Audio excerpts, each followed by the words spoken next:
Hi friends, இன்னைக்கு நானும் என் நண்பரும் ஒருத்தன் மாட்டினோம். அதுக்காக நாங்கள் மேட்ச்சுக்கு போயிருந்தோம். ஹெட்ஷாட் மேட்ச்சுக்கு நம்ம மேட்ச்சுக்குள்ளே போகிறதுக்கு முன்னாடி சப்ஸ்கிரைபும் லைக்கும் பண்ணியிருந்தாங்க. போன உடனே ஒரு அடிங்க சமாடி கிழிச்சிட்டாங்க. உடனே என் நண்பர் குளோவால் போட்டார். போட்ட மறு செகண்டே குளோவால் எடுத்துட்டாருங்க. என்னன்னே தெரியல, மெடிக்கல் சுற்றி இருக்கும்போது வந்துட்டாங்க. அதுக்குள்ளேயும் பார்த்தா என் நண்பரையும் போட்டாருங்க. ஐயோ, டூ-வி-ஒன்னா எப்படி பண்றதுன்னு தெரியாம இருந்தேங்க. படத்துல போட்டேங்க ஒருத்தனை போடு. அதை ரிவைவ் பண்ண வரவங்களையும் நம்ம போய் முதல்ல வில்ல ஓகே பண்ணியாச்சுங்க.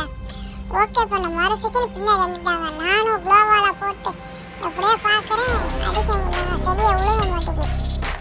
அந்த நபர் வெளியே வந்தாங்க. அப்பயும் அடிச்சுங்க முடியலங்க. வெயிட் பண்ணி பார்த்தேன், அவர் குளோவால தர மாட்டேங்காங்க. ரெண்டாவது ட்ரெஸ்ஸுக்கு டபுள் பிளேட் விட்டேங்க. அதுவும் வேலைக்கு ஆளுங்க. லாஸ்ட்ல இறங்கி வந்து அடிக்க ஆரம்பிச்சேங்க. குளோவால போட்டு